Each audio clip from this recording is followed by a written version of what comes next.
Hello hello hello, क्या हाल चाल, क्या हाल चाल, कैसे हैं सबके सब। Good evening good evening good evening भाई साहब। क्या तो तुम आग लगाते हो यार कमेंट सेक्शन के अंदर भाई। हैं क्या ही एनर्जी है कमेंट सेक्शन की भाई। क्या बात है भाई, क्या बात है। Good evening good evening good evening good evening बेटा जी, गुड इवनिंग। क्या हाल चाल, क्या हाल चाल। बढ़िया बढ़िया बढ़िया। मैं भी बिल्कुल ठीक हूं बेटा। धन्यवाद धन्यवाद, मेरा हाल चाल पूछने के लिए आपका बहुत बहुत धन्यवाद। केओपी इज ऑलवेज ऑन टाइम। हाँ भाई, लेट होके क्या ही फायदा है। ठीक है ना, लेट होने का मतलब ये हुआ कि भाई अगली क्लास के लिए मेरे पास टाइम कम बचेगा, है ना। तो अगली वाली क्लास भी तो हैंडल करनी है ना, 11वीं की क्लास, जो तुम्हारे सीनियर लोग हैं, है ना, उदय वाले। चलिए चलिए चलिए चलिए, सभी लोग जुड़ जाइए, बहुत जल्दी से स्टार्ट करने वाले हैं क्लास को। बारिश हो रही है, यहां नहीं हो रही भाई, यहां बहुत ह्यूमिडिटी हो रही है, बहुत बुरा हाल हो रहा है, बहुत ज्यादा बुरा हाल हो रहा है यहाँ ना बारिश पड़ रही है, ना ढंग से सूखी वाली गर्मी पड़ रही है, यहाँ गीली गीली गर्मी पड़ रही है। तो भाई बाहर निकलते ही बहुत बुरी हालत हो रही है, 5 कदम 10 कदम भी चलते हैं तो मतलब पूरा हालत बुरी हो रही है। हाँ, चलिए चलिए चलिए चलिए, स्टार्ट करते हैं फिर। स्टार्ट करते हैं आज की कार्रवाई को शुरू करते हैं जल्दी से। ठीक है, आज लेकर के आए हैं आपके लिए इलेक्ट्रिसिटी का लेक्चर नंबर 2। ठीक है जी। लास्ट क्लास में हम लोगों ने किया था लेक्चर नंबर 1, और लेक्चर नंबर 1 में हमने क्या पढ़ा था? लेक्चर नंबर 1 में हमने पढ़ा था चार्ज के बारे में, है ना। तो चार्ज के बारे में छोटी छोटी बातें आप लोगों को बताई गई थी। चार्ज को किससे डिनोट करते हैं, चार्ज की एसआई यूनिट क्या होती है, जल्दी से कमेंट सेक्शन में बता दो जल्दी। चार्ज की एसआई यूनिट जल्दी बता दो कमेंट सेक्शन में। चार्ज की एसआई यूनिट कमेंट सेक्शन में फटाफट बता दो।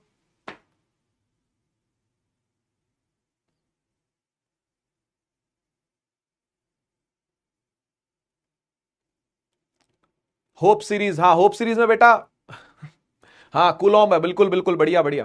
यार होप सीरीज का ऐसा था कि भाई मतलब मैंने सही सही में मतलब मेरे पास बिल्कुल भी टाइम नहीं है यार। टाइम निकल ही नहीं पा रहा, किसी भी दिन टाइम नहीं निकल पा रहा। मतलब मेरे छयों के छयों क्या, सातों के सातों दिन कहीं ना कहीं फंसे हुए हैं। यानी हफ्ते में 7 ही दिन होते हैं ना भाई, तो 7 के 7 दिन मेरे फंसे हुए हैं। 4 से 5 घंटा क्लास डेली है, तो उसके बावजूद भी होप सीरीज ले पाना पॉसिबल नहीं है। बाकी सब टीचर्स जो थे वो एज कंपेयर टू मी ज्यादा फ्री थे, तो इसलिए वो होप सीरीज ले पा रहे, नहीं तो वो भी ना ले पाते। समृद्धि मैम भी ना ले पाती, है ना, ऋतिक सर भी ना ले पाते, कुणाल सर भी ना, हो पॉसिबल नहीं हो पाता, क्योंकि हम लोग काफी ज्यादा बिजी हैं अपने अपने बैचेस के अंदर। और मेरे पास तो कुछ एक्स्ट्रा बैचेस भी है, मैं तो एनडीए के बैचेस भी लेता हूं। एनडीए के 3 बैच चल रहे हैं इस टाइम पर, है ना। तो फिर पॉसिबल नहीं हो पाता। मुझे पता है बहुत सारे बच्चे कह रहे हैं कि सर होप सीरीज में आप आइए, है ना, लेकिन भाई मैं नहीं हूंगा तो कोई मुझसे बेटर ही होगा, ये बात पक्की है। ठीक है ना, ये बात ये फिजिक्स वाला की टी शर्ट अश्योर करती है कि यहां पर पढ़ाने वाला हर फैकल्टी दमदार फैकल्टी है ना। और वो सब अमेजिंग फैकल्टी आपको मिलने वाले हैं। ठीक है ना, तो जो भी कोई होप सीरीज में पढ़ाएगा, ठीक है, वो मुझसे बेहतर ही पढ़ाएगा, मुझसे अच्छा ही पढ़ाएगा, ये बात की गारंटी है भाई। ठीक है, बढ़िया, सही है। ठीक है भाई, थोड़ी सी वॉल्यूम ऊपर कर दो। ठीक है, वॉइस ऊपर कर रहे हैं बेटा, वॉइस ऊपर कर रहे हैं। ब्राइटनेस का कुछ नहीं हो सकता, ब्राइटनेस का कुछ नहीं हो सकता, लेकिन आवाज थोड़ी सी ऊपर उठा देते हैं। ठीक है ना, आवाज थोड़ी सी उठा देते हैं, ब्राइटनेस का कुछ नहीं हो सकता आज। ठीक है, थोड़ी सी लाइटिंग इशू चल रहा है, थोड़ी लाइट वाइट कम आ रही है क्योंकि बारिश चल रही है ना भाई, है ना, तो इसलिए इलेक्ट्रिसिटी कुछ कम आ रही है। चलिए शुरू करते हैं, फिर शुरू करते हैं आज की कहानी को। बिल्कुल सही बच्चों ने पकड़ा कि भाई कूलाम्ब जो है वो ऐसा यूनिट होती है चार्ज की। अच्छा, एक फॉर्मूला मैंने आपको बताया था पिछली क्लास में क्वांटाइजेशन का, है ना। क्या वो फॉर्मूला आप कमेंट सेक्शन में लिख सकते हो? क्वांटाइजेशन का एक फॉर्मूला मैंने आपको बताया था, क्वांटाइजेशन ऑफ चार्ज। जब ये टॉपिक आपको पिछली बार करवाया था तो इसका एक फॉर्मूला बताया था, है ना। वो फॉर्मूला इसके मीनिंग से निकल करके आया था। वो क्या फॉर्मूला था? शाबाश, बहुत बढ़िया, आद्रिका ने सबसे तेज आंसर दिया, आदर्श बहुत बढ़िया, खुशी बहुत बढ़िया, रिहान, सामर्थ्य, वेदिका बहुत, अब तो बहुत सारे नाम आ गए भाई, अब नहीं पढ़े जा रहे, अब नहीं पढ़े जा रहे। यस बिल्कुल सही बात है भाई, Q is equal to N E था, है ना। और इसको यूज करके आज हम एक न्यूमेरिकल करेंगे। ठीक है, इसको यूज करके हम आज एक न्यूमेरिकल करेंगे। ठीक है, शुरू करते हैं, फिर शुरू करते हैं न्यूमेरिकल को। ओके, स्टार्ट करते हैं न्यूमेरिकल को। एक बार पढ़ना मेरे साथ साथ क्या लिखा हुआ है। कह रहे हैं find the number of electrons present in 1 coulomb of charge. Charge का कितना कूलम बताया जा रहा है? 1 कूलम का चार्ज बताया जा रहा है।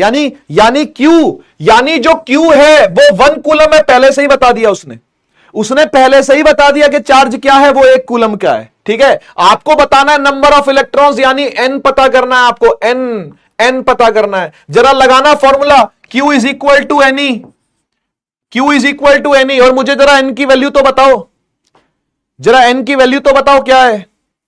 आउटपुट करें, चार्ज कितना है? चार्ज है 1, तो यहां पर 1 पुट कर दो, इज इक्वल टू एन। और ये E की वैल्यू क्या होती है, याद है?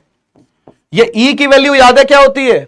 ये होता है, यस वेरी गुड, ये होता है 1 इलेक्ट्रॉन पर चार्ज। और वो कितना होता है? वो होता है 1.6 इंटू 10 की पावर -19। याद आ रहा है क्या? है ना? E की वैल्यू क्या होती है बेटा? जो 1 इलेक्ट्रॉन पर चार्ज होता है, 1.6 इंटू 10 की पावर -19। तो भाई अगर आपको n निकालना है तो क्या करोगे? इसको इसके डिवाइड में ले जाओ, बहुत सिंपल, 1 के डिवाइड में 1.6 इंटू 10 की पावर -19 ले जाओ, हो गया काम बस, है ना? अब इसको ऊपर लेके जाते हैं, n की वैल्यू को सिंप्लीफाई कर लेते हैं। ठीक है, थोड़ा सा सिंपल करके लिख लेते हैं, इसको लिख लें, सही है ना? इसको थोड़ा सा सिंपल करके लिख लेते हैं। कैसे? देखो, 10 की पावर -19 ऊपर जाएगा तो बन जाएगा 10 की पावर +19। ठीक है, और डिवाइड में क्या है? डिवाइड में है 1.6। ठीक है, अब आगे कैसे बढ़े? तो देखो, पॉइंट हटाएंगे तो 10 ऊपर आ जाएगा, सही है? तो ये क्या हो गया?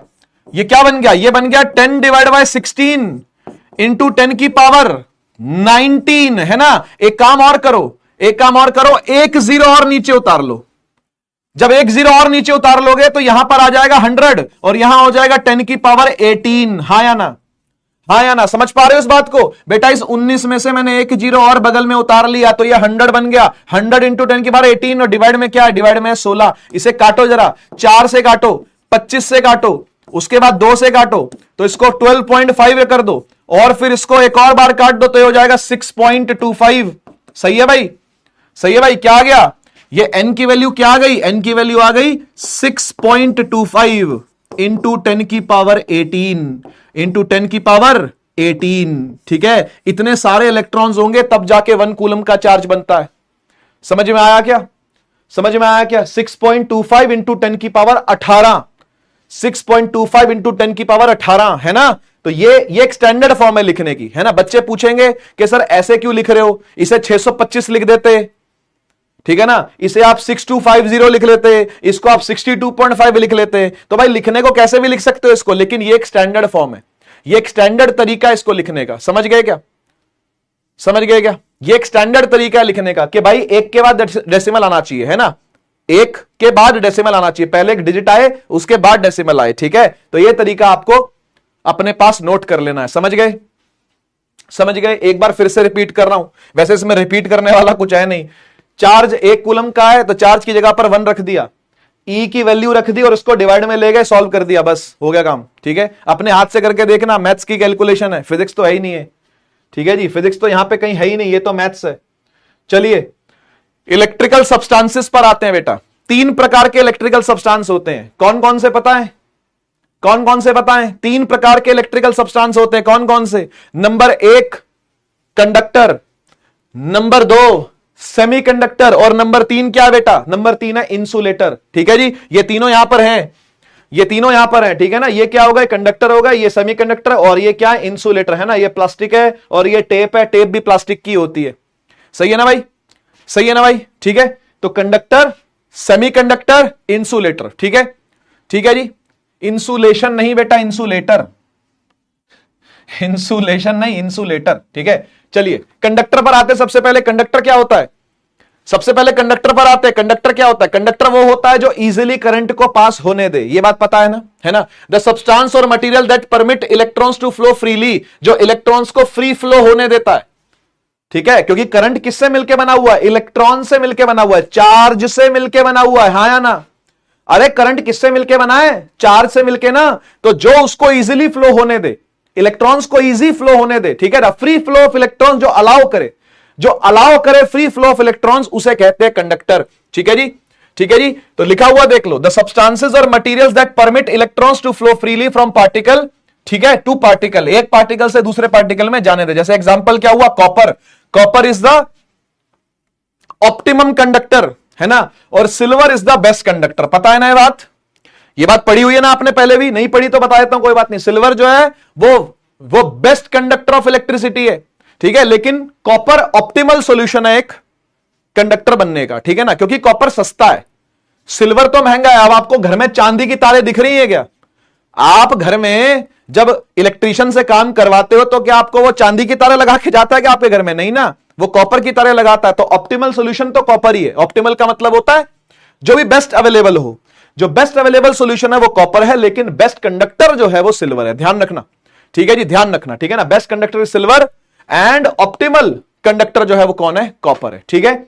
अच्छा, आपके मन में सवाल आएगा, आपके मन में सवाल आएगा, हो सकता आया भी हो, कि मेटल ही क्यों गुड कंडक्टर होते हैं? क्या आप इस बात का जवाब दे सकते हो? मेटल ही क्यों गुड कंडक्टर होते हैं? जो मेटल्स होते हैं ज्यादातर वही देखे हुए, देखो कॉपर एक मेटल है, आयरन एक मेटल है, सिल्वर मेटल है, एल्युमिनियम मेटल है। ये जो मेटल्स होते हैं यही क्यों गुड कंडक्टर होते हैं? कोई इस बात की केमिस्ट्री जानता है आप में से? कोई इस बात की केमिस्ट्री जानता है आप में से कि मेटल्स ही क्यों गुड कंडक्टर्स होते हैं? सॉलिड होते हैं इसलिए। उससे क्या हुआ? उससे क्या हुआ?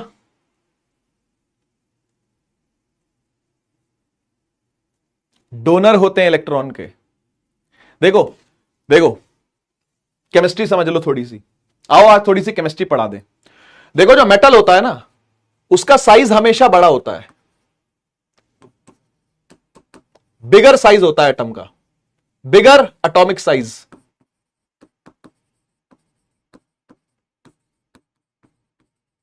बिगर एटॉमिक साइज। अब साइज बड़ा है तो उससे क्या होगा? जब साइज किसी एटम का बड़ा है, यानी न्यूक्लियस यहां कहीं बीच में है ना, और एटम का साइज ओवरऑल बड़ा है, यानी इलेक्ट्रॉन जो है वो कहीं दूर है ना, ये डिस्टेंस बहुत ज्यादा है, ठीक है। न्यूक्लियस से इलेक्ट्रॉन का डिस्टेंस क्या है? ये डिस्टेंस बहुत ज्यादा है। तो उससे पता क्या होगा? उससे इस इलेक्ट्रॉन के छूटने की टेंडेंसी ज्यादा होगी। क्या बात को समझे? इलेक्ट्रॉन जो कोने पर है उसके छूटने की टेंडेंसी जो होगी, वो एटम को छोड़ने की टेंडेंसी जो होगी वो क्या होगी? ज्यादा होगी। समझ रहे हो ना भाई? देखो, जब बहुत बड़ा परिवार होता है, जब परिवार बहुत बड़ा होता है तो बिखराव भी ज्यादा होता है। सही बात है कि नहीं? अगर मान लो एक कपल है, ठीक है, कपल में जो पति है उसका नाम है धृतराष्ट्र, ठीक है, और जो पत्नी है उसका नाम है गांधारी। कितने बच्चे पैदा करे दोनों ने मिलके? महाभारत पढ़ी है भाई, थोड़ी बहुत तो सुनी होगी। कितने बच्चे पैदा करे टोटल? धृतराष्ट्र और गांधारी के कितने बच्चे थे टोटल? 100 नहीं थे बेटा, 101 थे, एक लड़की भी थी। हाँ, 100 लड़के एक लड़की, 100 नहीं थे बेटा, अपडेट कर लो अपनी नॉलेज को, 101 थे टोटल, ठीक है, एक लड़की भी थी, ठीक है ना, जिसका पति जयद्रथ था। जयद्रथ जो जीजा था इन सबका, कौरवों का जीजा जो था वो जयद्रथ था, वो उसी की वाइफ, उनकी बहन थी, मतलब साले थे सारे, ये कौरव जितने भी थे साले थे। तो आप मुझे बताओ कि जब इतना बड़ा परिवार होगा तो क्या मां बाप सब पर ध्यान दे पाएंगे? 100 बच्चों का, 101 बच्चों का परिवार पैदा कर दिया तो क्या सब पर बराबर ध्यान दे पाएंगे या नहीं? आपको क्या लगता है? हाँ, जीजा जी जयद्रथ, बिल्कुल है ना भाई? आप बात को समझ रहे हो? ऐसा ही एटम का साइज जब बड़ा होगा तो दूर बैठे इलेक्ट्रॉन पर ध्यान देना इतना पॉसिबल नहीं होगा। किसके लिए? न्यूक्लियस के लिए। न्यूक्लियस तो मां बाप हो गए, न्यूक्लियस मां बाप हो गए, बच्चे बहुत ज्यादा फैल गए, बच्चे दूर दूर भाग गए, देख लो सारे बिगड़ गए। दुशासन देख लो बिगड़ गया, दुर्योधन तो वैसे ही बहुत बिगड़ा हुआ था, है ना भाई? तो ये सारे ही कैसे थे? बिगड़े। इवन जीजा जी भी बिगड़े हुए थे, जयद्रथ जी भी बिगड़े हुए निकले उनके। सही बात है कि नहीं? तो यही बात है, अगर एटम का साइज बड़ा होगा तो इलेक्ट्रॉन के छूट के जाने की टेंडेंसी कैसी होगी? अरे जल्दी से बता दो अगर समझ में आ गया है तो। अगर फील के साथ पूरी बात समझ में आ गई है तो बता दो जरा, इलेक्ट्रॉन के छूट के जाने की टेंडेंसी कैसी होगी? ज्यादा होगी। इसीलिए मेटल गुड कंडक्टर होते हैं। यही कारण है कि मेटल क्या होते हैं? गुड कंडक्टर होते हैं भैया, क्योंकि उनके इलेक्ट्रॉन के छूट के जाने की टेंडेंसी क्या है? ज्यादा है। इलेक्ट्रॉन के भाग के जाने की टेंडेंसी क्या है? ज्यादा है। इलेक्ट्रॉन छूट के जल्दी से निकल जाते हैं। समझ गए ना? देखो क्या लिखा हुआ है, this is due to presence of more loosely bound electrons, यानी ढीले इलेक्ट्रॉन ज्यादा होंगे। समझ गए ना? ढीले ढीले इलेक्ट्रॉन ज्यादा होंगे, ढीले ज्यादा होंगे तो निकल के भागेंगे, टाइट इलेक्ट्रॉन होंगे अगर तो निकल के भाग नहीं पाएंगे, अगर टाइटली बाउंड होंगे तो निकल के भाग नहीं पाएंगे। यहां कैसे हैं? यहां लूजली बाउंड है, ढीले इलेक्ट्रॉन है। जब ढीले इलेक्ट्रॉन होंगे तो छूट के भागेंगे ना भाई एटम को, सीधी सी बात है, समझ में आ गया? इसलिए इलेक्ट्रिकल सब्सटेंस में सबसे पहला कंडक्टर है, और कंडक्टर आपको जनरली क्या दिखते हैं? मेटल दिखते हैं। जनरली क्या दिखते हैं? मेटल दिखते हैं। कारण क्या है? कारण यही है कि एटम का साइज बड़ा है। साइज बड़ा तो दूर तक उतनी पहुंच बन नहीं पाती, दूर तक उतनी अट्रैक्शन बन नहीं पाती, इसीलिए इलेक्ट्रॉन का छोड़ के भागना ज्यादा इजी होता है। चलते हैं आगे, सेमीकंडक्टर्स की बात करते हैं। सेमीकंडक्टर से पहले आ जाओ, पहले इंसुलेटर की बात करते हैं। हाँ जी भाई, इंसुलेटर ज्यादातर नॉन मेटल होते हैं। अब आप सोच सकते हो क्यों?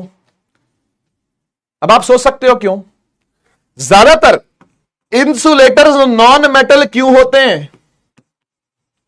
नॉन मेटल्स क्यों होते हैं? सोच सकते हो? सोच सकते हो क्यों?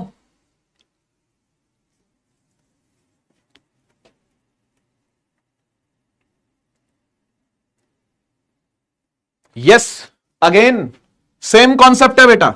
नॉन मेटल का साइज छोटा है, स्मॉल साइज एटम्स होते हैं इसके। एटम्स का साइज छोटा होता है। एटम का साइज छोटा होगा तो क्या होगा? एटम का साइज छोटा होगा तो क्या होगा?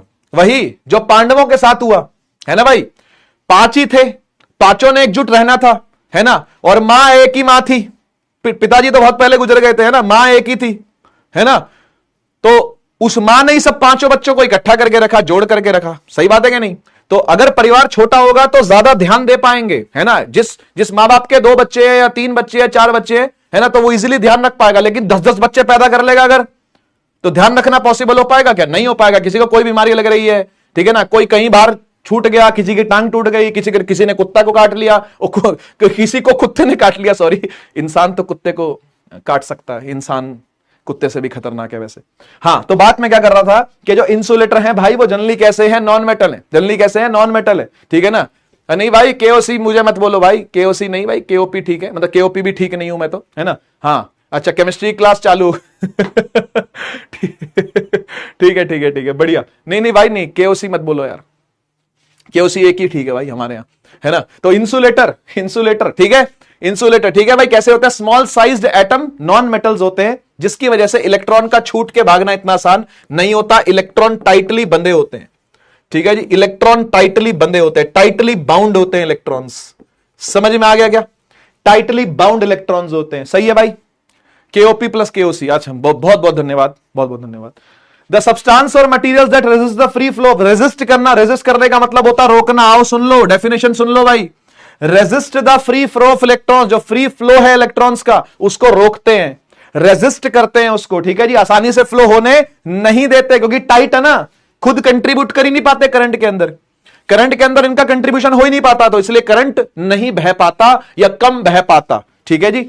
From atom to atom, example क्या हो गया? वुड हो गया, ग्लास हो गया, क्लॉथ हो गया, वगैरह वगैरह, ठीक है ना। This is due to absence of more loosely bound electrons, यानी फ्री इलेक्ट्रॉन्स की कमी के कारण से ऐसा होता है, ठीक है जी। Absence of free electrons, absence of free electrons. आइए बीच का बिच्छू पढ़ लेते हैं ना। एक बीच का बिच्छू होता है, दोनों साइड से बैटिंग लेता है ना, एक ऐसा होता है ना भाई। अगर मान लो ऑड प्लेयर खेलने लगे, क्रिकेट खेलने गए या ऑड प्लेयर, है ना, 9 लोग खेलने गए मान लो क्रिकेट, ठीक है, तो 4-4 की टीम बांट ली। जो एक बचता है उसको क्या होता है? दोनों तरफ से बैटिंग लेता है वो, है ना भाई। बॉलिंग तो करता ही नहीं वो, दोनों तरफ से बैटिंग लेता है। तो ऐसे ही ये भी है, ऐसे ही ये सेमीकंडक्टर भी, ये भी क्या करता है? ये दोनों साइड से बैटिंग लेता है, यानी ये कुछ कम करंट चलवाता है। ये सेमीकंडक्टर है। सेमी का मतलब हाफ होता है, या कम कह सकते हो आप।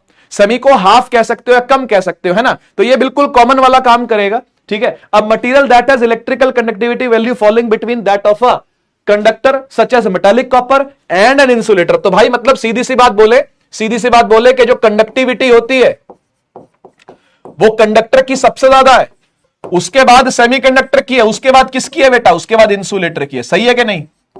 सही है कि नहीं? तो बीच का बिच्छू है, दोनों तरफ से बैटिंग लेता है ना, दोनों तरफ से बैटिंग लेता है। ये कंडक्टर जितना, सुन लीजिए इस बात को ध्यान से, ये कंडक्टर जितना कंडक्टिव भी नहीं है और इंसुलेटर जितना इंसुलेटिव भी नहीं है, ये बीच में कहीं ना कहीं लाए करता है, ठीक है जी। समझ गए ना? जैसे ग्लास, सिलिकॉन आर्सेनिक, ठीक है, गैलियम आर्सेनिक, टाइटेनियम डाइऑक्साइड, ये एक दो आपको याद होने चाहिए। ठीक है, ये एक दो आपको याद होने चाहिए। कौन कौन से? सिलिकॉन आर्सेनिक याद कर लो, गैलियम आर्सेनिक याद कर लो, सिलिकॉन आर्सेनिक, ये सिलिकॉन लिखा या आर्सेनिक लिखा, दोनों को जोड़ करके बनाया जाता है सेमीकंडक्टर। ठीक है, और ये गैलियम आर्सेनिक, इनको भी जोड़ के बनाया जाता है। टाइटेनियम डाइऑक्साइड भी एक सेमीकंडक्टर का काम करता है। ठीक है, ये जनरली मेटालॉइड्स होते हैं। सुने नाइन्थ क्लास के अंदर मेटालॉइड्स, नाइन्थ क्लास के अंदर मेटालॉइड्स याद है या नहीं याद? याद है थोड़े थोड़े। जर्मेनियम, आर्सेनिक, यही सब नाम ही तो है, सिलिकॉन, यही सब नाम ही तो होते हैं। तो मेटालॉइड्स जनरली आपको क्या मिलेंगे? सेमीकंडक्टर मिलेंगे। ठीक है ना, बहुत सिंपल सा थ्योरेटिकल टॉपिक था। आगे चलते हैं। हम लोग पढ़ रहे हैं आज,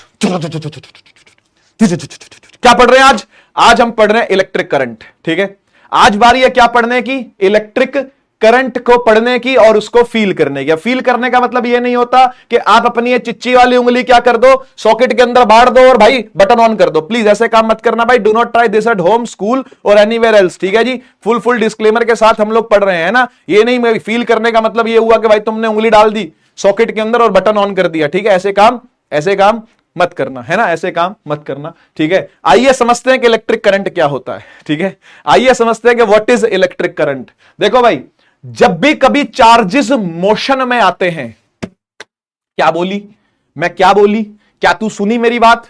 मैं जो बोली क्या वो तू सुनी? मैं बोली कि जब भी चार्जेस मोशन में आते हैं, जब भी इलेक्ट्रॉन्स मूव करते हैं, जब भी इलेक्ट्रॉन्स आगे बढ़ते हैं, करंट पैदा होता है।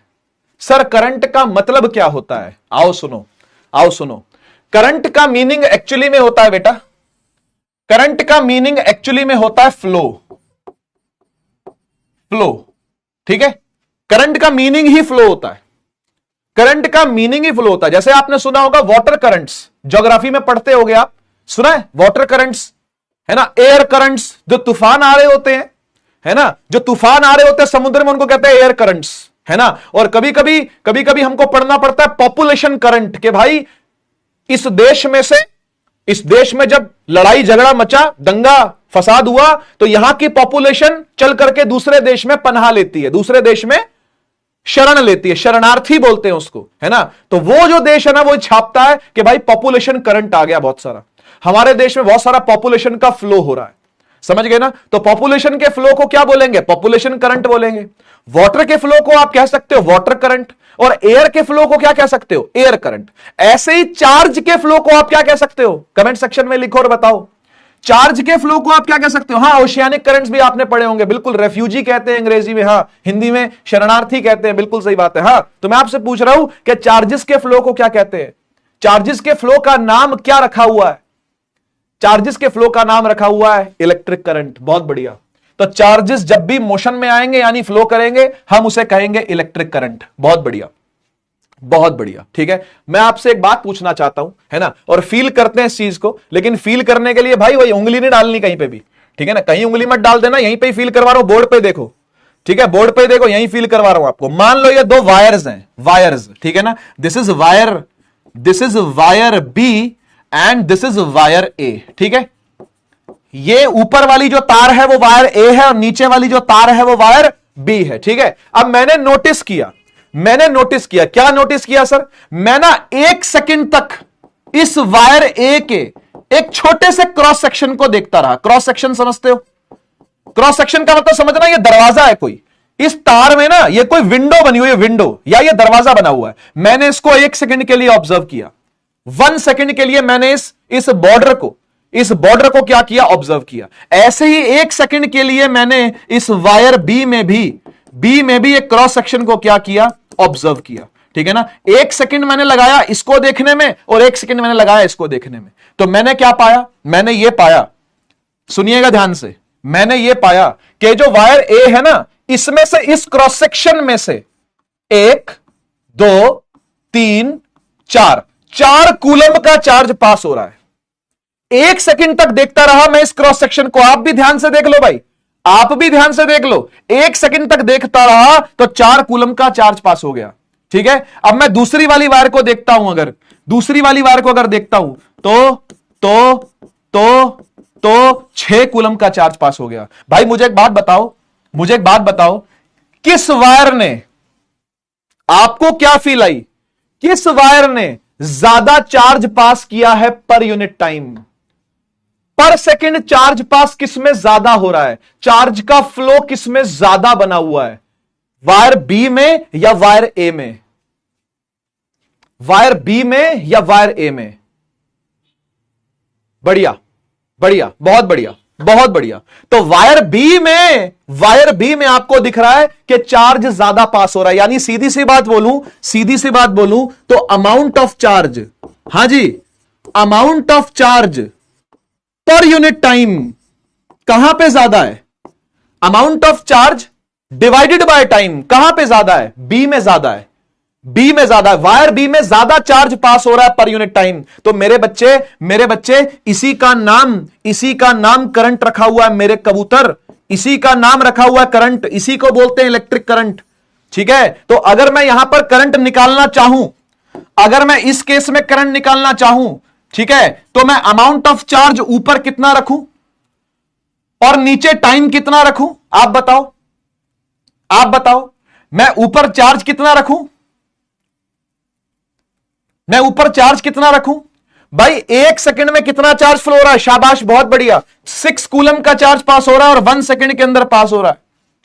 ऐसे यहां पर बात करें तो यहां पर भी 1 सेकंड के अंदर कितना, 4 कूलम का चार्ज पास हो रहा है। तो भाई सीधी सी बात यह है कि यहां पर 4 कूलम पर सेकंड यानी कम करंट है, यहां 6 कूलम पर सेकंड ज्यादा करंट है, तो हम बोलेंगे भाई इस जगह पर करंट है 6 एंपियर का और यहां पर करंट है 4 एंपियर का। करंट को एंपियर में कैलकुलेट करते हैं बेटा, करंट की जो यूनिट होती है वो होती है एंपियर, ठीक है, शॉर्ट में लिखते हैं ए।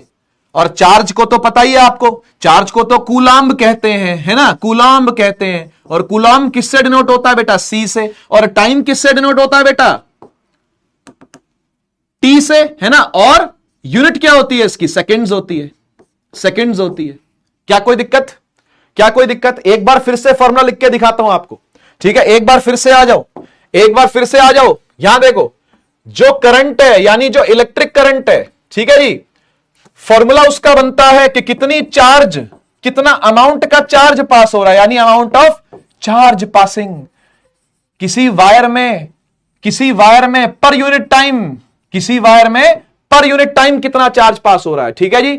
और करंट की डिनोशन होती है बेटा आई से, आई से डिनोट करते हैं करंट को, चार्ज को डिनोट करते हैं क्यू से और टाइम को डिनोट करते हैं टी से। तो फॉर्मूला क्या बन गया, फॉर्मूला क्या बन गया बेटा, फॉर्मूला बन गया I is equal to Q by T, ठीक है जी। फॉर्मूला क्या बन गया, आई बराबर क्यू बाय टी, ठीक है जी। याद करने के लिए आपके, ये वैसे याद तो क्या ही करना है, आपको समझ में आ ही गया होगा, ठीक है। अच्छा, अगर मैं ये बोलूं कि भाई करंट अगर 1 एंपियर का है तो इसका मतलब चार्ज कितना होगा और टाइम कितना होगा, बता सकते हो, बता सकते हो? अगर मैं आपसे बोलूं define 1 ampere of current,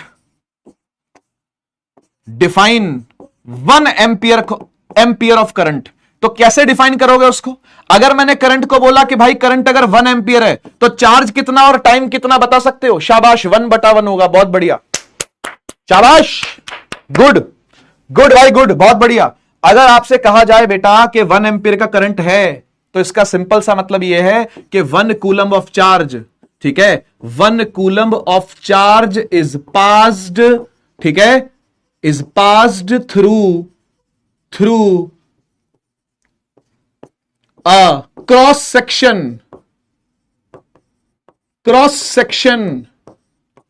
of a conductor,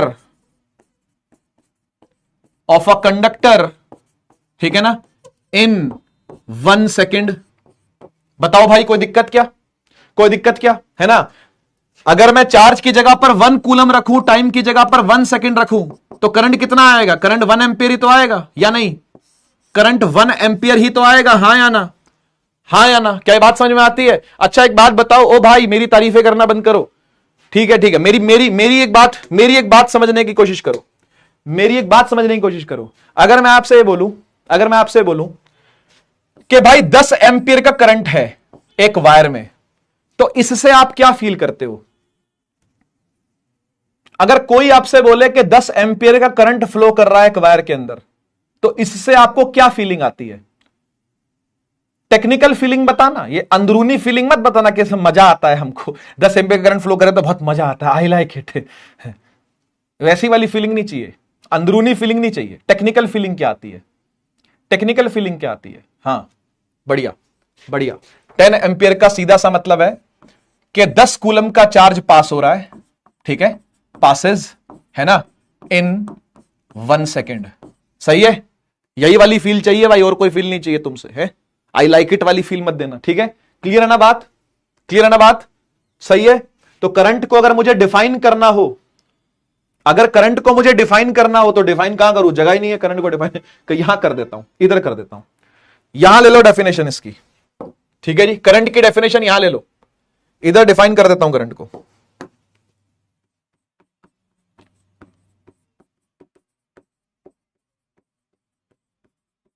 define current,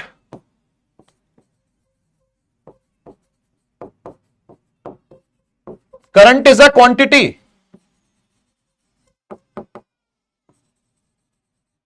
which measures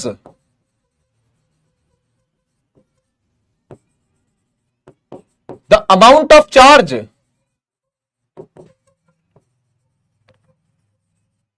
passing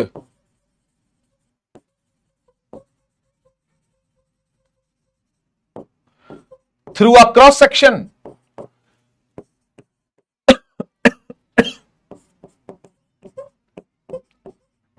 in a unit time।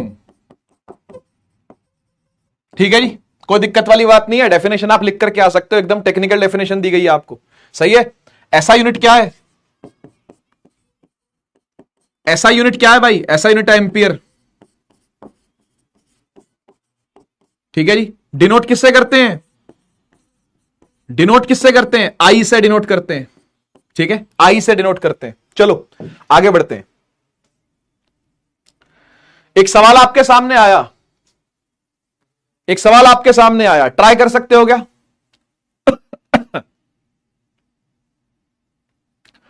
पोल लगा दूं?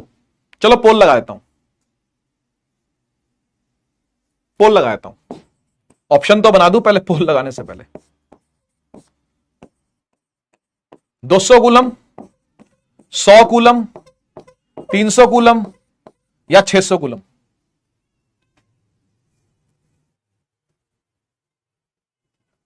करो ट्राई, करो ट्राई। बेटा ये मिनट में है, ध्यान देना जरा, ये मिनट में है, ये मिनट में नहीं होना चाहिए, ये मिनट में है और ये मिनट में नहीं होना चाहिए। और ये एनसीईआरटी का सवाल है।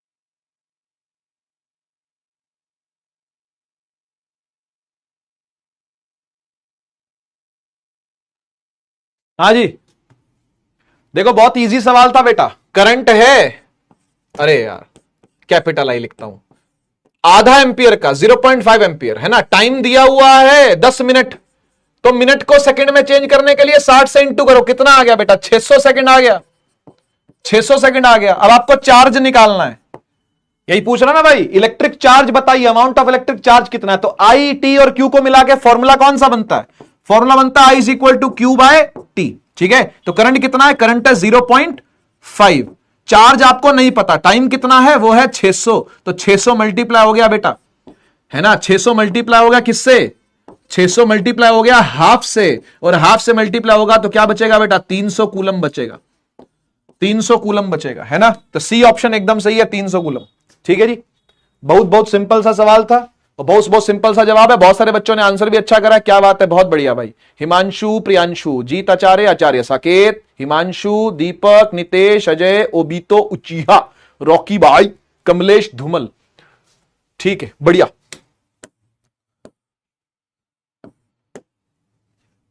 देख लो भाई, electric current is defined as the rate of flow of charge through a cross section of a conductor per unit time. बिल्कुल वही डेफिनेशन है ना। बस ये रेट शब्द यहां पर आया हुआ, रेट का मतलब आपको पता है टाइम के लिए आता है ना।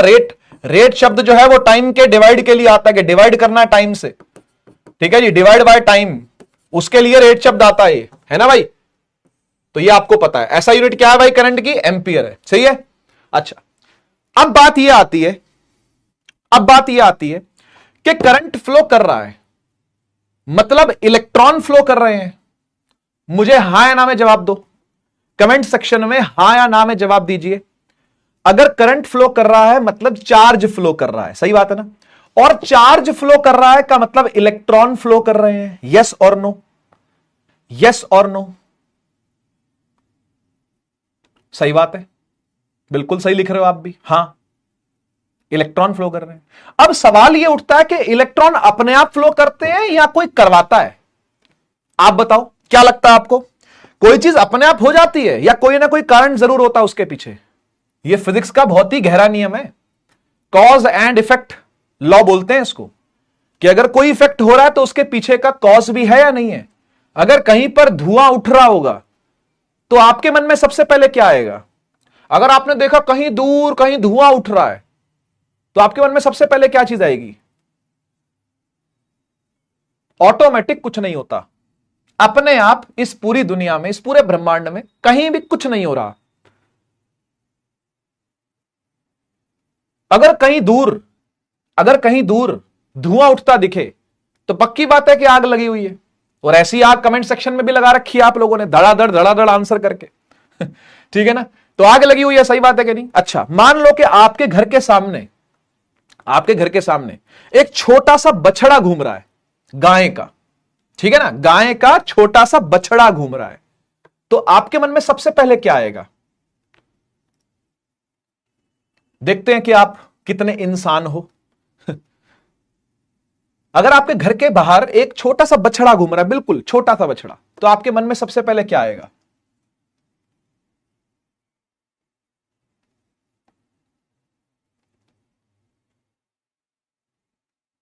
काओ, शाबाश, चलो अच्छी बात है, अच्छी बात है, अच्छी बात है।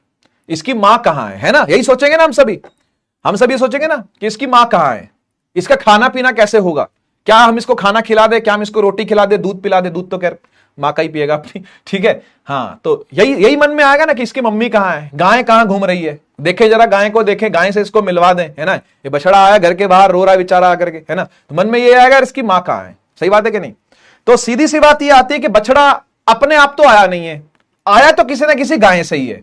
धुआं अपने आप तो उठा नहीं है, आग तो कहीं ना कहीं लगी होगी, सही बात है ना। एक्सेलरेशन अपने आप तो होती नहीं, फोर्स उसके पीछे का कारण होती है, इसलिए फोर्स और एक्सेलरेशन में मां बेटी का रिश्ता है ना। तो हर इफेक्ट के पीछे कोई ना कोई कॉज जरूर होता है, बस आपको वो सोचना होता है। तो ऐसे ही मैं आपसे पूछता हूं कि इलेक्ट्रिक करंट क्या अपने आप फ्लो होता है या उसके पीछे भी कोई ना कोई कॉज होता होगा? क्या इलेक्ट्रिक करंट अपने आप फ्लो होता है या उसके पीछे भी कोई ना कोई कॉज होता होगा? क्या आपको पता है वो कॉज कौन सा है? देखो भाई, हमारा काम है सोचने पर मजबूर करना आपको। हमारा काम ये नहीं है कि हम कुछ पीछे लिखा लिखाया रटा रटाया ले आए, है ना, और वही पढ़ करके आपको सुना दिया, ठीक है जी, और कह दिया कि भाई ये याद कर लो और ये रट लो और ये इतना सा समझ लो बस और प्रैक्टिस कर लो, काम हो जाएगा, है ना। मेरा काम है आप लोगों को सोचना सिखाना, ठीक है। तो सोचना सीखो, ये बहुत जरूरी है। यस, कॉज है। तो क्या लगता है आपको कॉज कौन है? बच्चे यहां पर सही गेस भी कर रहे हैं, बढ़िया बात है। शायद पढ़ चुके हैं पहले से, अच्छी बात है, पढ़ चुके हो तो पहले से पढ़ा हुआ होना कोई बुरी बात नहीं होती है, अच्छी बात होती है। लेकिन गलत पढ़ा हुआ होना गलत बात होती है। अगर सही पढ़ा हुआ हो तो कोई दिक्कत नहीं है। आप बिल्कुल सही कह रहे हैं।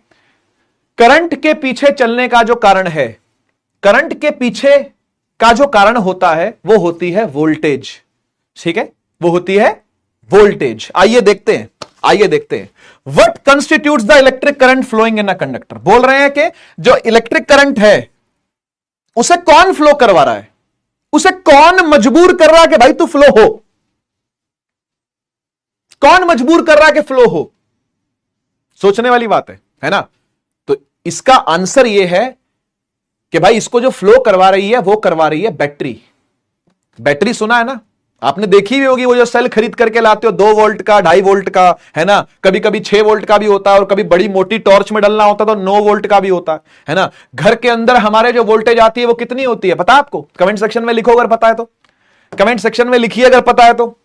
हमारे घर में जो वोल्टेज आती है जिससे हमारा एसी चलता है, टीवी चलता है, पंखा चलता है, लाइट चलती है, फ्रिज चलता है, वॉशिंग मशीन चलती है, वो कितनी वोल्टेज होती है पता है? हाँ भाई, बटरिया कितनी बटरिया होती है बताइए? अरे बताइए, 220 होती है। शाबाश, 220 वोल्ट्स होता है। बहुत बढ़िया, बहुत बढ़िया। 220 वोल्ट्स, 220 वोल्ट्स, इसे कहते हैं डोमेस्टिक पावर सप्लाई। क्या कहते हैं भाई? मेरे पीछे पीछे दोहराओ जरा। पहली पहली बार पढ़ रहे हो अगर इन चीजों को तो मेरे पीछे पीछे दोहराओ। क्या बोलते हैं? डोमेस्टिक पावर सप्लाई बोलते हैं। 220 वोल्ट को डोमेस्टिक पावर सप्लाई बोलते हैं। ठीक है, 220 वोल्ट्स, वेरी गुड। हाँ, ये 240 भी चली जाती है, वो अप डाउन होती रहती है, लेकिन ओवरऑल 220 ही मानते हैं। ठीक है, ठीक है। अच्छा, आओ देखो क्या लिखा हुआ है। अपने आप कुछ नहीं होता भाई, कोई ना कोई एक्सटर्नल एजेंसी चाहिए, एक्सटर्नल एजेंट चाहिए।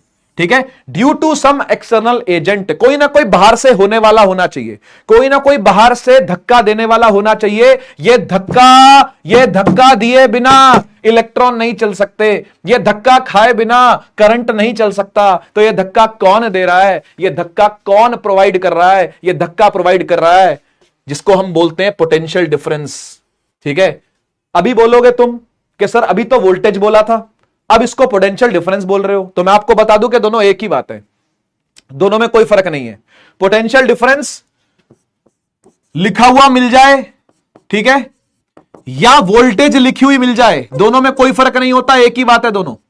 ठीक है, पोटेंशियल डिफरेंस भी कहते हैं, वोल्टेज भी कहते हैं, ये दोनों में कोई फर्क नहीं है, ये दोनों में कोई फर्क नहीं है ना। ये होती क्या अभी बताता हूं, अभी आज ही पढ़ेंगे इसको भी हम कि वोल्टेज क्या चीज होती है। Free electrons present in the conductor flow through the wire which constitute the flow of the charge as the electric current. ये बात सही है कि भाई वायर में जितने भी, वायर के अंदर जितने भी चार्जेस होते हैं, फ्री इलेक्ट्रॉन्स जो होते हैं, वही करंट बनते हैं। अच्छा, मुझे एक बात बताओ, आपको क्या लगता है, आपको क्या लगता है ये जो करंट वाले इलेक्ट्रॉन्स होते हैं, मेरे सवाल को ध्यान से सुनना, ये जो करंट वाले इलेक्ट्रॉन्स होते हैं, जो फ्लो होते हैं, क्या ये बैटरी प्रोवाइड करती है या फिर बस बैटरी इनको धक्का मारती है? ये जो वायर में इलेक्ट्रॉन फ्लो हो रहे होते हैं, ये वायर के खुद के होते हैं या बैटरी इनको सप्लाई करती है इलेक्ट्रॉन्स? आप क्या मानते हो? आप क्या मानते हो? क्योंकि इसमें बहुत सारी भ्रांतियां हैं, बच्चों को पढ़ करके भी समझ में नहीं आता। स्कूल में पढ़ भी लेंगे ना पूरा चैप्टर, तो भी समझ में नहीं आएगा कि भाई असल में ये है क्या और ये चल क्या रहा है ना। क्या बैटरी सिर्फ धक्का प्रोवाइड करती है या इलेक्ट्रॉन्स भी प्रोवाइड करती है?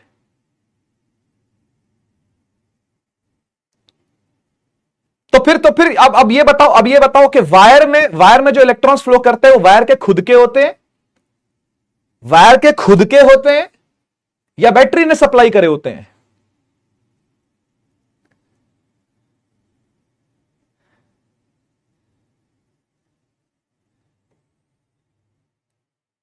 वायर के अपने होते हैं, बैटरी सप्लाई करती है? बेटा अभी थोड़ी देर पहले हम लोगों ने पढ़ा था,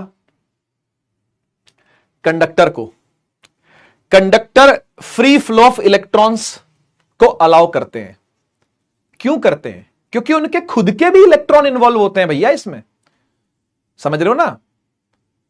उनके खुद के भी इलेक्ट्रॉन्स इस काम में इन्वॉल्व है, इसलिए वो अलाउ करते हैं। समझ में आया?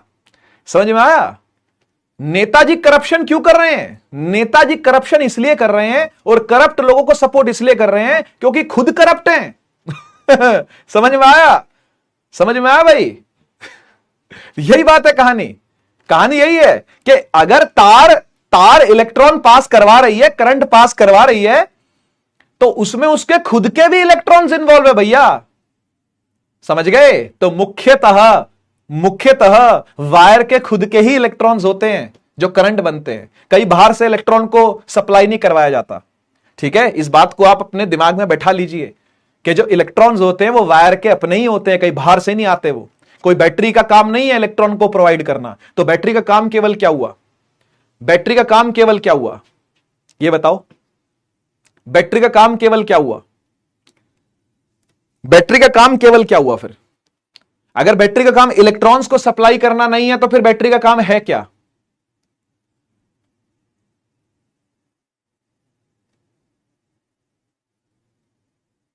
यस, धक्का मारना, बस। गुड, बहुत बढ़िया, बहुत बढ़िया। आइए आइए वोल्टेज के कॉन्सेप्ट को समझते हैं। आइए वोल्टेज के कॉन्सेप्ट को समझते हैं। देखो क्या लिखा हुआ है। सवाल आपके सामने रखा गया कि इलेक्ट्रिक चार्ज फ्लो क्यों करता है? इलेक्ट्रिक चार्ज फ्लो क्यों करता है? इलेक्ट्रिक चार्ज को कौन फ्लो करवाता है? तो देखो क्या लिखा हुआ। Electric charge is in a conductor flow due to the presence of potential difference across the ends of the conductor. Potential difference का ही दूसरा नाम वोल्टेज है। आइए इस बात को समझाता हूं कि क्या है। देखो भाई, किसी भी बैटरी को हम लोग ऐसे बनाते हैं, है ना? सेल देखा होगा आपने, सेल देखा है ना भाई? ऐसा ही तो होता है सेल, है ना? ये वाला टर्मिनल होता है पॉजिटिव टर्मिनल और ये वाला टर्मिनल होता है नेगेटिव टर्मिनल। सुनाए, है ना? ये वाला टर्मिनल होता है पॉजिटिव टर्मिनल, ये वाला टर्मिनल होता है नेगेटिव टर्मिनल। ठीक है, अब इसके साथ हमने क्या किया? हमने एक सर्किट को ज्वाइन करवा दिया, एक बल्ब ज्वाइन करवा दिया, मान लो। ठीक है, ये एक बल्ब है, ठीक है, इस बल्ब को ज्वाइन करवा दिया। अब अंदर की कहानी समझना क्या होती है। अंदर की कहानी सुनो क्या होती है। होता क्या है, ध्यान से सुनना इस बात को, तभी वोल्टेज समझ में आएगी। अगर वोल्टेज को समझना है तो प्लीज आपको ध्यान देना पड़ेगा। मैं चाहूं तो चैट बंद कर सकता हूं, लेकिन नहीं कर रहा, मूड नहीं है मेरा चैट बंद करने का। ठीक है, आज मन है आप लोगों से बातें करने का, ठीक है ना? तो बातें करते करते समझते हैं। देखो ध्यान से सुनना मेरी बात। ये जो बैटरी का नेगेटिव टर्मिनल दिखाया गया है ना, वो बैटरी के अंदरूनी केमिकल कारणों से दिखाया गया है। बैटरी के इंटरनल केमिकल कारणों से। आपने रिडॉक्स रिएक्शंस पढ़े होंगे, जब केमिकल रिएक्शन इक्वेशन पढ़ा होगा आपने, तो वहां पर आपने रिडॉक्स रिएक्शन पढ़े होंगे, है ना? जिसमें ऑक्सीडेशन और रिडक्शन दोनों हो रही हो एक ही रिएक्शन में, उसको रिडॉक्स रिएक्शन कहते हैं। तो ऐसे ही कुछ रिडॉक्स रिएक्शन ना सेल में चलते हैं। ऐसे ही कुछ रिडॉक्स रिएक्शन क्या चलते हैं? सेल के अंदर चलते हैं। और जब सेल के अंदर चलते हैं ना, तो उसका एक टर्मिनल जो होता है वो नेगेटिवली चार्ज रहता है और दूसरा टर्मिनल क्या रहता है? पॉजिटिवली चार्ज रहता है। एक को कैथोड, एक को एनोड कहते हैं। 8th क्लास की बातें हैं ये, है ना? आपने वो कभी ना कभी पढ़ी थी, यहां पर उसका कोई काम नहीं है। ठीक है, अब बात को सुनो, अब बात को सुनो। अभी अभी हमने और आपने क्या डील करी है? हमने और आपने ये डील करी है, कबूतर में और कबूतर पालक में अभी अभी ये डील हुई है कि भाई बैटरी इलेक्ट्रॉन प्रोवाइड नहीं करेगी, केवल धक्का प्रोवाइड करेगी। सही बात है ना? क्या प्रोवाइड करेगी? केवल धक्का प्रोवाइड। किसको धक्का प्रोवाइड करेगी? जो इलेक्ट्रॉन्स वायर के हैं। जो इलेक्ट्रॉन्स किसके हैं बेटा? जो इलेक्ट्रॉन्स वायर के हैं। जो इलेक्ट्रॉन्स वायर के हैं। जो इलेक्ट्रॉन्स वायर के हैं। जो इलेक्ट्रॉन्स वायर के हैं। जो इलेक्ट्रॉन्स वायर के हैं। जो इलेक्ट्रॉन्स वायर के हैं। जो इलेक्ट्रॉन्स वायर के हैं। जो इलेक्ट्रॉन्स वायर के हैं, उनको ये नेगेटिव वाली साइड धक्का मारती है, बोलती है चल आगे, चल चल चल आगे बढ़, आगे बढ़, आगे बढ़। पुश करती है उसको, पुश करती है, बोलती है चल आगे बढ़। क्यों आगे बढ़? क्योंकि नेगेटिव नेगेटिव रिपेल करता है। बोलो हाँ या ना? अरे बोलो हाँ या ना? माइनस माइनस क्या करता है बेटा? रिपेल करता है। और प्लस माइनस क्या करता है? अट्रैक्ट करता है। यानी यहां वाले जो इलेक्ट्रॉन है उनको ये पॉजिटिव टर्मिनल अपनी तरफ बुलाता है, उनको ये प्लस वाला टर्मिनल अपनी तरफ क्या करता है बेटा? बुलाता है, बोलता है इधर आ जाओ, इधर आ जाओ। तो यहां से धक्का पड़ता है, घूम के यहां आ जाते हैं। यहां से धक्का पड़ता है, घूम के यहां आ जाते हैं। बताओ फ्लो चालू हो गया या नहीं हो गया? अरे जल्दी से बता दो, करंट चालू हो गया या नहीं हो गया? क्या इलेक्ट्रॉन्स का फ्लो चालू हो गया या नहीं हो गया? यहां से धक्का पड़ा, रिपल हुआ, यहां से रिपल हुआ, रिपल्शन हुई, यहां से रिपल्शन हुई और यहां पर अट्रैक्शन हुई। अरे हां ना तो बोल दो, अरे हां ना तो बोल दो। बोलो भाई, करंट चालू हुआ या नहीं हुआ? करंट चालू होता दिखा कि नहीं दिखा? हो गया ना? हो गया ना करंट चालू? यहां से रिपल्शन होने चालू हो गए और इलेक्ट्रॉन चलना चालू हो गया, यहां पर अट्रैक्शन होने चालू हो गए। सही बात है ना? अब मन में आपके दूसरा सवाल ये आएगा, मन में आपके दूसरा सवाल ये आएगा, और इतनी डेप्थ में कोई नहीं बताता, किताब में भी नहीं लिखी ये सब बातें। आप बुक खोल के देख लो, एनसीईआरटी पढ़ के देख लो, या कोई और रेफरेंस किताब को भी उठा करके देख लो, वहां पर भी इतनी डिटेल में बातें नहीं लिखी हुई जो मैं क्लास के अंदर आप लोगों को कन्वे कर रहा हूं। आप मुझे एक बात बताओ, अगर यहां से सारे इलेक्ट्रॉन निकल निकल के यहां आके जमा होने लग गए तो यहां पर तार मोटी नहीं हो जाएगी क्या? थोड़ा सा प्रैक्टिकल होके सोचो। थोड़ा सा प्रैक्टिकल होके सोचो, यहां से इलेक्ट्रॉन निकले जा रहे हैं, यहां पे जमा हुए जा रहे हैं, निकले जा रहे हैं, जमा, निकले जमा, निकले जमा, निकले जमा, निकले जमा, तो यहां पर तार मोटी नहीं हो जाएगी क्या? यस और नो बता दो। यहां पर वायर ने मोटा होना चालू नहीं कर देना क्या? यहां पर वायर पतली होनी चालू नहीं हो जाएगी क्या? पर क्या ऐसा होता है? पर क्या ऐसा होता आपने देखा है कभी कि यहां पर तार मोटी हो गई, यहां पर जमावड़ा लग गया, यहां पर क्लास लगनी चालू हो गई इलेक्ट्रॉन्स की, है, यहां पर इलेक्ट्रॉन जमा होना चालू होगा और यहां पर इलेक्ट्रॉन खाली होना चालू होगा? क्या ऐसा होता है क्या? क्या ऐसा होता है क्या? इसका मतलब क्या हुआ? इसका मतलब क्या हुआ? यहां पर कोई तार मोटी नहीं होती दिखती, यहां से कोई तार पतली होती नहीं दिखती, जबकि इलेक्ट्रॉन यहां से चल करके यहां पहुंच रहे हैं। तो इसका क्या मतलब हुआ? सोचो और बताओ, इसका क्या मतलब हुआ? क्या आपको यहां पर कोई तार मोटी होती दिखती है? नहीं। यहां से तार कोई पतली होती दिखती है? नहीं। क्या यहां पर इलेक्ट्रॉन इकट्ठा हुए दिखते हैं? नहीं। तो इसका मतलब क्या हुआ? इसका मतलब कहां गए वो इलेक्ट्रॉन? गायब, गायब हो गए वो। कहां गए वो इलेक्ट्रॉन? कहां गए वो इलेक्ट्रॉन? इसका आंसर ये है, वो इलेक्ट्रॉन बैटरी पी जाती है, बैटरी कंज्यूम कर जाती है उन इलेक्ट्रॉन्स को, और जब वो कंज्यूम कर जाती है ना, रिडॉक्स रिएक्शन तभी से चालू हो जाता है। रिडॉक्स रिएक्शन जब चालू हो जाएगा तो रिएक्टेंट कन्वर्ट हो जाएगा किसमें? प्रोडक्ट में। ऐसा होगा कि नहीं होगा? भाई यहां से इलेक्ट्रॉन मिला और इलेक्ट्रॉन की गेनिंग रिडक्शन होती है, हाँ या ना? इतनी तो केमिस्ट्री भाई आती है, इतनी तो केमिस्ट्री पढ़ ली होगी। इलेक्ट्रॉन यहां से गेन हुआ यानी रिडक्शन हो गई, है ना? और यहां से इलेक्ट्रॉन छूट जाता है, यहां से वो इलेक्ट्रॉन छोड़ देती है, यानी रिएक्टेंट ने इलेक्ट्रॉन पकड़ा और प्रोडक्ट ने इलेक्ट्रॉन छोड़ दिया, रिएक्टेंट ने इलेक्ट्रॉन पकड़ा, प्रोडक्ट ने इलेक्ट्रॉन छोड़ दिया, रिएक्टेंट ने इलेक्ट्रॉन पकड़ा, प्रोडक्ट ने इलेक्ट्रॉन छोड़ दिया, फिर नया इलेक्ट्रॉन फ्री होके धक्का खाके यहां पहुंच जाता है, फिर बैटरी पी जाती है, यहां से फ्री कर देती है एक और नए इलेक्ट्रॉन को, वो भाग करके दोबारा करंट बना करके फिर उसको पी जाती है। समझ रहे हो ना? तो यहां से उसको खा जाएगी, पीछे से निकाल देगी, यहां से खा गए पीछे से निकाल दी, यहां से खा गए पीछे से निकाल दी, यहां से खा गए पीछे से निकाल दिए। समझ गए ना? ये काम चल रहा है, ये काम चल रहा है, समझ गए? इसलिए इलेक्ट्रॉन यहां पर आपको जमा हुआ नहीं दिखते, यहां पर जमावड़ा लगा हुआ इलेक्ट्रॉनों का नहीं दिखता। क्यों? क्योंकि इलेक्ट्रॉन पी जाती है बैटरी, और रिडॉक्स रिएक्शन होता है, रिएक्टेंट प्रोडक्ट में कन्वर्ट होता है, और जब ये सारे रिएक्टेंट प्रोडक्ट में कन्वर्ट हो जाएंगे, यानी अब कोई रिएक्टेंट नहीं बचा इलेक्ट्रॉन पीने के लिए, उस दौरान क्या होगा? मेरा सवाल समझ में आया? मेरा सवाल यह है कि जब सारे इलेक्ट्रॉन एक एक करके ये पीना चालू हो जाएगी और सारे के सारे रिएक्टेंट प्रोडक्ट में कन्वर्ट हो जाएंगे, यानी कोई रिएक्टेंट बचा ही नहीं जो अब इलेक्ट्रॉन को पी सके, तो उस केस में बैटरी का क्या होगा? Yes, battery will die. Correct, battery की डेथ हो जाएगी। बिल्कुल सही बोल रहे हो। बोलते ना बैटरी मर गई है ये, अब इस बैटरी में जान नहीं बची, फेंक दो, है ना? ये बैटरी खत्म हो गई है, इसका सेल खत्म हो गया, सेल निकालो, फेंक के आओ, नया लेके आ, जा भाई नीचे जा, नया सेल लेकर के आ। घड़ी में सेल बंद हो गए हैं, रिमोट में सेल बंद हो गए हैं, एसी वाले रिमोट में सेल बंद हो गए, टीवी वाले रिमोट में सेल बंद हो गए हैं, है ना? वो सेल जो बंद हो गया है, जो सेल जो खराब हो गया है, जो सेल जो खत्म हो गया है, सेल जो डाई आउट हो गया है, सेल जो ड्राई आउट हो गया है, ये सब का कारण जो है वो रिएक्टेंटों का प्रोडक्टों में कन्वर्ट होना है। क्या क्लैरिटी आई? क्या क्लैरिटी आई कि क्या है एक्चुअली में पोटेंशियल डिफरेंस, क्या करती है एक्चुअली में बैटरी? बैटरी का यह काम है, बैटरी का यह काम है, एक तरफ से जो इलेक्ट्रॉन फ्री होता है उसे धक्का मारेगी, पूरा टहलता हुआ मस्त जाएगा इलेक्ट्रॉन, यहां से उसको वापस पी जाएगी। जब पी जाएगी तो रिएक्टेंट इलेक्ट्रॉन गेन कर लेगा यानी रिडक्शन होगी, और दूसरे केस में ऑक्सीडेशन हो जाएगी यानी इलेक्ट्रॉन को फ्री कर देगा। जैसे इलेक्ट्रॉन फ्री हुआ फिर से इलेक्ट्रॉन भागना चालू कर देगा। समझ गए ना? तो टोटल नंबर ऑफ इलेक्ट्रॉन्स तो उतने ही रहेंगे। सही बात है कि नहीं? जितने इलेक्ट्रॉन यहां थे, जितना करंट यहां था, उतना ही करंट यहां भी रहेगा, उतना ही करंट यहां भी रहेगा, उतना ही करंट इधर भी रहेगा, उतना ही करंट इधर भी रहेगा। समझ गए ना? क्योंकि इलेक्ट्रॉन तो जितने पी रहा है उतने फ्री भी कर रहा है, जितने पी गई उतने फ्री भी करती गई, जितने पीती गई उतने फ्री भी करती गई, जितने पीती गई उतने। अगर समझ में आ गया तो फायर इमोजी बन जाए भाई, अगर समझ में आ गया तो फायर इमोजी चाहिए, अगर वोल्टेज का कॉन्सेप्ट पूरे तरीके से क्लियर हो गया तो फायर वाला इमोजी चाहिए भाई। ठीक है ना? तो मैंने भाई बहुत ही एफर्टलेसली आपको चीज समझा दी है कि करंट अपने आप फ्लो नहीं करता, करंट फ्लो करता है बैटरी की वजह से। एक बार रिपीट कर रहा हूं, सारी बात दोबारा सुन लीजिएगा।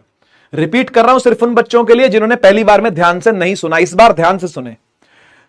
करंट अपने आप फ्लो नहीं करता। करंट को फ्लो करवाने के लिए बैटरी चाहिए। बैटरी के अंदरूनी केमिकल ही कुछ इस प्रकार के होते हैं कि उसकी एक साइड पर नेगेटिवली चार्ज टर्मिनल होता है और दूसरी साइड पर पॉजिटिवली चार्ज्ड टर्मिनल होता है। ठीक है, अब इस टर्मिनल से जो वायर के इलेक्ट्रॉन्स हैं उन पर फोर्स लगती है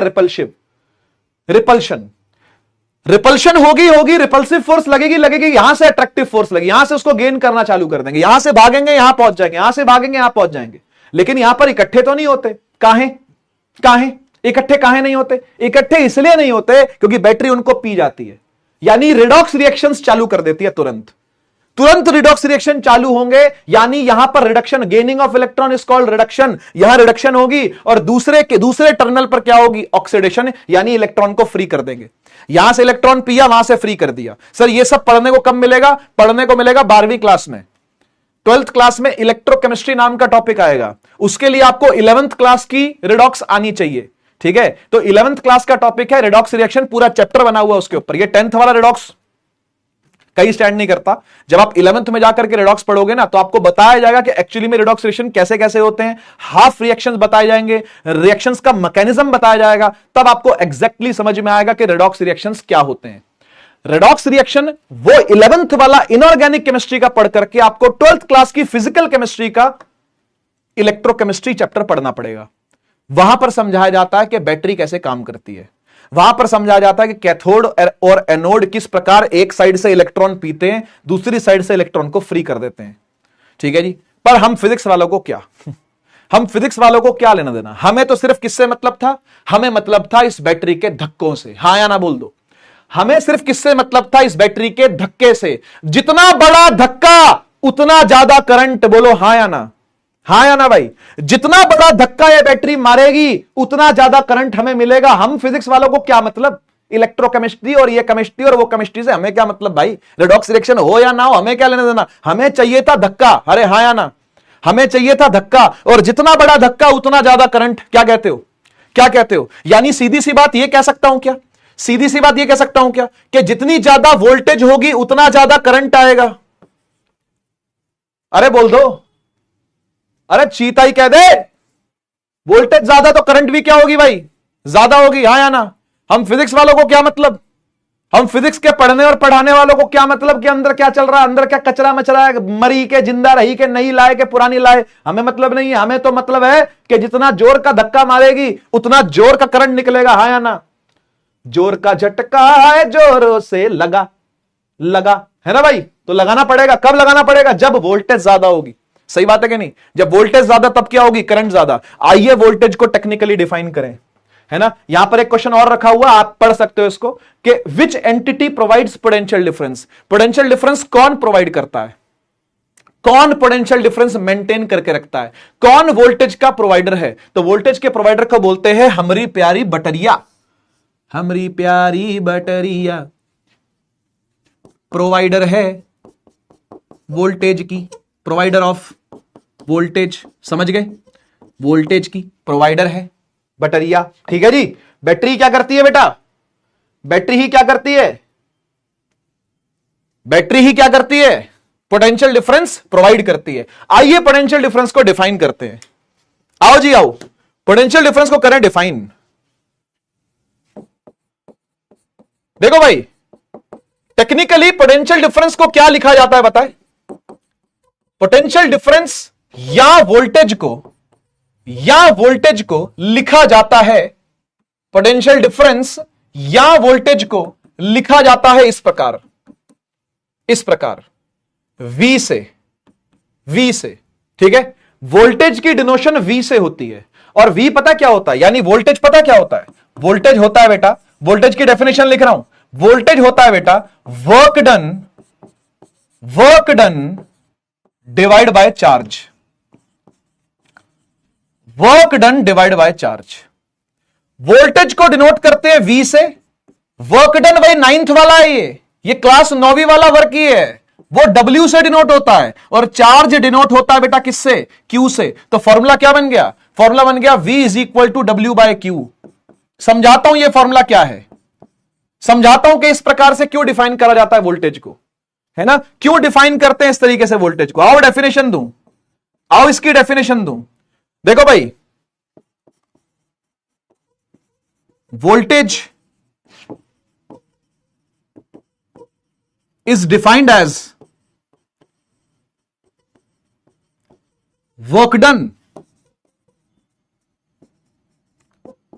पर यूनिट चार्ज। पर क्यों ऐसा क्यों कह रहे हैं भाई?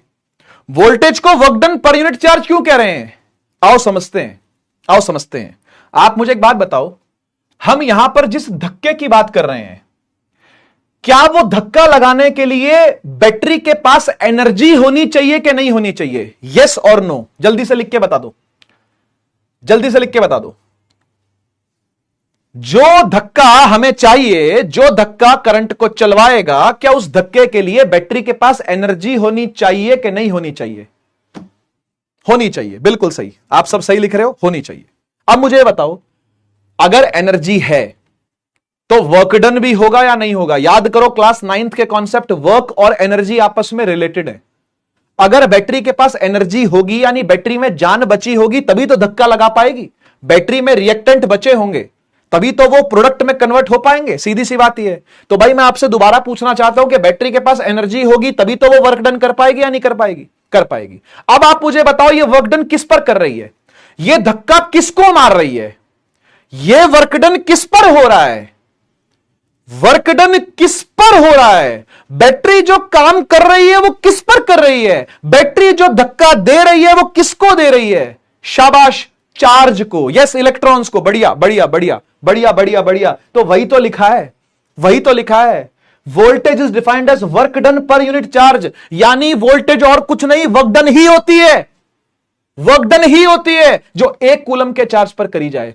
पर यूनिट चार्ज का मतलब क्या हुआ? 1 कूलम ऑफ चार्ज। समझ रहे हो? जब 1 कूलम ऑफ चार्ज को बैटरी भगाती है, 1 कूलम ऑफ चार्ज को जब बैटरी धक्के मारती है, बोलती है चल निकल यहां से, घूम के आ, थोड़ा जा, निकल यहां से, थोड़ा घूम के आ। ये जो 1 कूलम के चार्ज को धक्का लगाना होता है, इसी का नाम वर्क डन है और इसी का नाम वोल्टेज है। यानी वोल्टेज इज नथिंग बट धक्का। वोल्टेज इज नथिंग बट धक्का। पर किस पर? चार्ज पर। समझ गए? तो voltage is defined as work done per unit charge, के काम कितना किया। भाई बैटरी काम करेगी तभी तो खर्चा होगा, तभी तो खर्चती है वो, तभी तो खत्म होती है, तभी तो वो मर जाती है, तभी तो वो डाई ऑफ हो जाती है। हाँ या ना? समझ रहे हो कि नहीं समझ रहे इस बात को? क्या ये कॉन्सेप्ट समझ में आ रहा है कि नहीं आ रहा? ठीक है ना भाई? तो अगर मैं आपसे ये बोलूं, यहां देखिएगा भाई, यहां देखिएगा, अगर मैं आपसे ये बोलूं, इसकी एसआई यूनिट बता देता हूं आपको, है ना? वोल्टेज यहां बताता हूं, फॉर्मूला है voltage is equal to work done upon में चार्ज। ठीक है? वोल्टेज की एसआई यूनिट होती है वोल्ट्स, वर्क डन की होती है जूल और चार्ज की होती है कूलॉम्ब, है ना? होती है कि नहीं होती? ठीक है ना? तो अगर मैं आपको बोलूं डिफाइन 1 वोल्ट, तो इसका मीनिंग क्या हुआ? इसका मीनिंग क्या हुआ? 1 वोल्ट का मतलब क्या हुआ? कितना जूल का धक्का लगा है? जूल में होता ना बेटा वर्कडन, वर्कडन जूल में होता है, चार्ज कूलम में होता है और वोल्टेज वोल्ट्स में होती है। हाँ जी, जल्दी से बता दीजिए 1 वोल्ट की डेफिनेशन फिर क्या होगी? 1 वोल्ट की डेफिनेशन फिर क्या होगी? 1 वोल्ट की डेफिनेशन फिर क्या होगी? यस, 1 जूल का धक्का लगा 1 कूलम के चार्ज पर। बहुत बढ़िया, बहुत बढ़िया, बहुत बढ़िया। when 1 joule of work is done on 1 coulomb of charge। सही है, सही है। फील आई और फील दिलवाता हूं, और फील सुन। मुझे बता अगर हमने 10 वोल्ट लिखा हुआ है तो इसका मतलब क्या है? इसका मतलब क्या है कि 1 कूलम के ऊपर कितना धक्का लग रहा है? उसी 1 कूलम पर कितने जूल का धक्का लग रहा है? अगर 10 वोल्ट लिखा हुआ है तो इसका मतलब 1 कूलम पर इस बार धक्का कितना लग रहा होगा? हाँ, 10 जूल का। 10 जूल का धक्का लग रहा होगा किस पर? 1 कूलम के चार्ज पर। हाँ या ना? हाँ या ना? तो करंट कैसा निकलेगा? 1 वोल्ट से ज्यादा निकलेगा, कम निकलेगा? क्या लगता है आपको? क्या फील है आपके मन में? 1 वोल्ट जितना करंट दे पाएगा 10 वोल्ट, 10 वोल्ट कितना दे पाएगा भाई? 1 वोल्ट जितना करंट दे पाएगा तो 10 वोल्ट, तो 10 वोल्ट, हां 10 टाइम्स ज्यादा करंट दे पाएगा। बहुत बढ़िया, यही तो फील है, यही तो फील है वोल्टेज की। वोल्टेज जब ज्यादा होगी तो करंट भी क्या निकलेगा? ज्यादा, क्योंकि धक्का तेज पड़ेगा, जोर का धक्का पड़ेगा तो भाई जोर का करंट निकलेगा, सीधी सी बात है ना, 10 गुना ज्यादा। अच्छा अब एक बात बताओ, अब एक बात बताओ भाई, डोमेस्टिक पावर सप्लाई जो होती है विच इज 220 वोल्ट्स, इससे क्या समझते हो आप? इससे क्या समझते हो आप? 1 कूलम के चार्ज पर कितना धक्का लग रहा होगा? 1 कूलम के चार्ज पर, 1 कूलम के चार्ज पर कितना धक्का लग रहा होगा? अब फील आई? कितने गुना करंट निकल रहा होगा? अब फील आई? तो वोल्टेज का मीनिंग ही वर्क डन होता है भाई, जब 1 कूलम के चार्ज पर किया जाए तो 220 टाइम्स, यस 220 जूल भाई, बहुत खतरनाक धक्का भाई। देखो 1 कूलम का चार्ज है, 1 कूलम का चार्ज है, उस पर 220 जूल का धक्का लगेगा तो करंट बहुत तेज चलेगा, है ना। और उस पर अगर 10 जूल का धक्का लगेगा तो करंट थोड़ा धीरे चलेगा, और अगर 1 जूल का धक्का लगेगा तो करंट और धीरे चलेगा, सीधी सी बात है। तो यानी वोल्टेज को अगर समझना हो, वोल्टेज को अगर समझना हो तो बैटरी का धक्का सोचना माइंड में। क्या सोचोगे भाई? अगर वोल्टेज कभी दिमाग में आई, अगर वोल्टेज किसी को समझाना पड़ा, आपका कोई छोटा बच्चा, भाई, छोटा बहन आकर के आपसे कोई पूछे कि भैया व्हाट इज वोल्टेज, दीदी व्हाट इज वोल्टेज, तो आप उसको क्या समझाओगे? आप उसको क्या एक या 2 वर्ड के अंदर क्या फील दे पाओगे? What is voltage, what is voltage, बताओ। यहां से इस लेक्चर से, जो लेक्चर आप ले रहे हो, इस लेक्चर से आप इस टेक अवे को लेके जाओ कि आप क्या बताओगे उसको, आप क्या बताओगे? बैटरी का धक्का, बैटरी का धक्का, बैटरी का वर्क डन। थोड़ा और टेक्निकल बताना हो अगर उसको, जैसे मान लो 9th क्लास में आपका कोई छोटा भाई बहन है और आपसे पूछे भैया दीदी बताओ व्हाट इज वोल्टेज, तो आप बताना बेटा जो तू वर्क डन पढ़ रहा है ना, वो वर्क डन ही है, बस वो चार्ज पर होता है। कौन करती है? बैटरी करती है। ठीक है, क्लियर बात?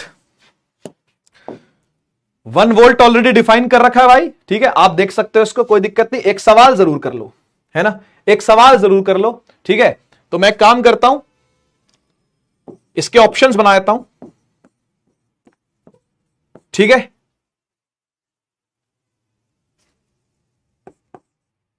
12 जूल, 2 जूल, 24 जूल, 48 जूल, ठीक है। वर्क डन फाइंड करना है आपने, सही है, सही है। वर्क डन फाइंड करना है आपने, चार्ज दिया है, पोटेंशियल डिफरेंस दिया है। एनसीईआरटी का सवाल है, अगेन अगेन एनसीईआरटी का सवाल है बेटा।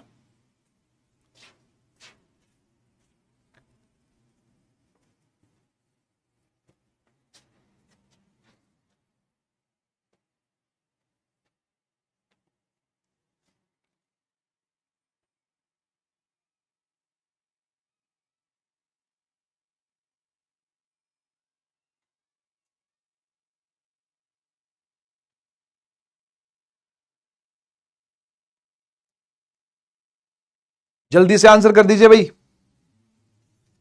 उसके बाद हम क्लास को खत्म करेंगे, अगली क्लास भी है मेरी भाई।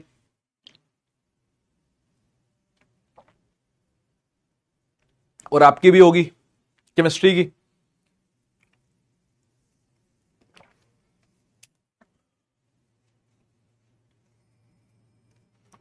चलिए, समय हुआ समाप्त।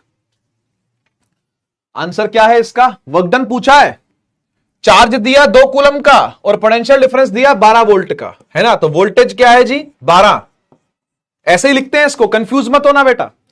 वोल्टेज को भी V से लिखते हैं और वोल्ट्स जो उसकी यूनिट है उसको भी V से लिखते हैं। तो कभी कभी बच्चों को कंफ्यूजन होता है कि ये क्या लिख दिया, ये क्या लिख दिया, V बराबर 12V ऐसे क्यों लिख दिया? तो ऐसे लिखते हैं, ये वोल्टेज के लिए V आया है, ठीक है, ये वोल्टेज के लिए V आया है और ये उसकी SI यूनिट है, वोल्ट्स, ठीक है ना। ये वोल्ट्स का डिनोशन है, ये वोल्टेज का डिनोशन है, अलग अलग चीजें हैं दोनों, ठीक है। चार्ज है 2 कूलम का और वर्क डन आपको फाइंड करना है। तो फॉर्मूला क्या है? फॉर्मूला बहुत सिंपल है भाई, जो वोल्टेज होती है work done divide by charge होती है, ठीक है।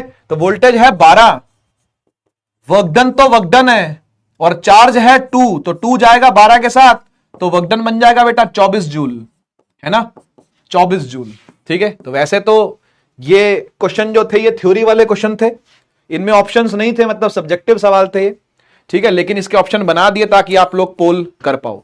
तो ओबीतो, पीपी पटेल, जीत आचार्य, अर्चना, आदित्य, शारिक, बबुआ ओपी, के ओपी ओपी तनुज खर्चे, हिमांशु शर्मा, शानू भारती, दीपक भाई, दीपक भाई के आगे कोई बोल सकता है क्या? दीपक भाई, आज के लिए केवल इतना ही, बाय, मिलते हैं नेक्स्ट क्लास में, बाय, तब तक के लिए टेक केयर, टाटा, bye bye bye. Bharat Mata की जय, जय हिंद, वंदे मातरम।